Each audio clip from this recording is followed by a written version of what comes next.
Hey guys, this is Ryan Fee from UpSwingPoker.com, and what I want to talk about today is how to set goals in poker. And the first thing I want to do is I want to start off with the number one mistake that everybody makes when they try to set a goal in poker, or rather the number one goal that people set. People always set this goal. It's I want to make X dollars or have X win rate in sort of Y time. And you cannot, just do not do that to yourself because you're setting yourself up for failure, win or lose, because you could achieve that win or win rate and have gotten lucky and have an inflated sense of how good you are or what your future earnings will be. Or you could not achieve that win rate or win based, again, purely on luck, and then be upset or feel as though you've let yourself down. So you can never, you have to be very result independent. You just have to trust sort of the process and do, sort of put yourself in the best position to win and be proud and happy and set goals around putting yourself in the best position to win. So let's start off with I think goal I would set. So the first goal I would set is how many number of hands or number of hours, depending upon sort of what game you play. It might be hard to figure out how much action you're going to get.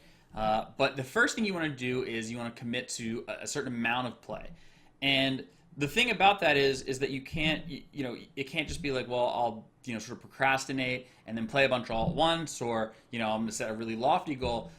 The way you have to do it is you have to commit yourself to playing solid hours. Like, you want to be at least your B game, at least, but like you want at least half of these to be in your A to A plus game. So, what that might mean is that you have to set, sort of set the bar lower. You might, let's say you want to play,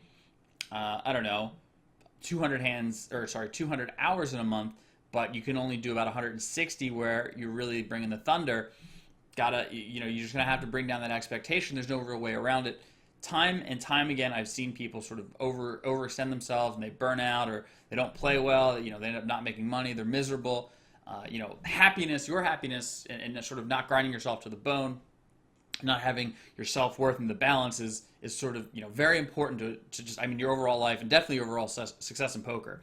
So the first thing is to set some hand or hours goal, and then set it around what you could sort of maximally achieve while not burning yourself out and having balance in other places in life. The number two thing I would do, and sort of goes along with this in terms of poker goals, is hours of studying.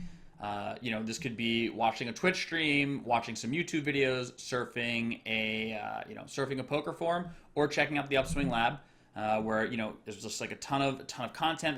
There's a full course. There's play and explain videos, and it's getting input, getting ideas from others. This could also be, by the way, now I'm just thinking about it. It could be obviously you're playing poker, playing online. You maybe have some friends on Skype or something like that, talking to them, running some hands by them, or us in the Upswing Lab Facebook group.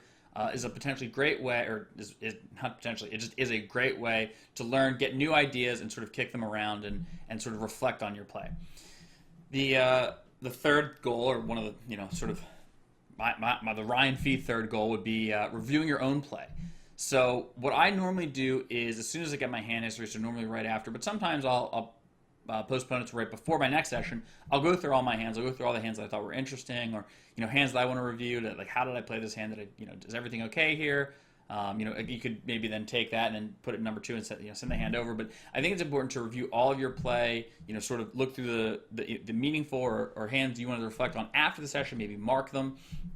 Sort of session to session, and then I would say maybe once a week look over the whole week's hands, or a very large sample of hands. And see like how you're doing, like where are you winning from, where are you losing from, what's going well, what's not going well, and I think sort of blocking out an hour of time, making a commitment to yourself where it's like I'm going to do this sort of in regularity before after every session is a great way to improve your game, and then also sort of set a goal. It's very useful and it's very achievable to then make you sort of feel better. Also, the other thing about it is that it's not quite as draining as playing, so you can sort of achieve more. It's like, let's say you burn out after playing 5 hours. If you did, a 6th hour, you could make that 6th hour review or study, and you're sort of getting more time dedicated towards poker. So ultimately make more money, move up in stakes. The fourth goal, and this is the only sort of goal set around any sort of like winning, is you could set goals to move up. You could let's say you play 100 an hour right now. One day you want to play 10-20. and let's say your bankroll is 5K. You could say, all right, I'm going to move up to 1-2 at 8K. I'm going to move up to 3-6 at, let's say, 20K. I'm going to move up to 5-10 at 40K, and I'm going to move up to 10-20 at 90K, something like that. You know, and then that way, it's not time sensitive. It's just, you know, if and when it happens, and then you move up and take that shot. That way, it's sort of like a treat to yourself. You know, it's like, I'm excited, dude. There's a narrative to the story of your poker career, because once you get to X dollars, you're gonna take a swing at Y stakes and put yourself, you know, in a position to, you know, sort of achieve this overall, you know, because a lot of players like to move up. They want to make a lot of money playing poker. This is sort of the safest way to do it, in that sort of whenever it happens, and it gives you something to look forward to, something to grind towards sort of every day. The fifth goal, or the fifth thing I would sort of set, and I sort of talked about this, number one, is that you have to do things that are not poker. Let me repeat that.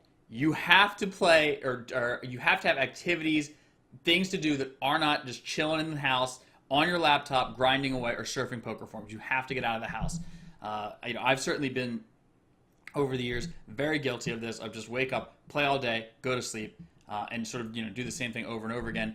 That's great. It's, you know, it's amazing to have that sort of flow state, to be that passionate about something. But, you know, it'll burn you out and it'll wear on you. And, you know, if poker starts going badly, it could sort of feel like your whole life is going badly, and, you know, put you in a sort of not great position. And then I think the other thing is, after a while of that, you sort of step out and reflect, and you're like, wow, like, you know, it would have been nice if I had been doing sort of things outside of poker, you know, to sort of help balance me out and, you know, sort of give me some fulfillment and growth in other areas. So the other, you know, so the fifth thing that isn't really a poker goal is I have them. I highly recommend you have them. Set goals outside of poker, and take them as seriously, if not more seriously, than the poker goals, because they'll help keep you balanced, and they'll, you know, sort of, I think, sort of do a good job of sustaining the passion that you'll have for the game, because it'll stop you from burning out. So anyway, I hope these tips were helpful. If you have any questions, you have any suggestions or ideas, please feel free to leave a comment in the comment section, and I'll be sure to answer it. Anyway, thank you for watching my video, and I will see you guys real soon.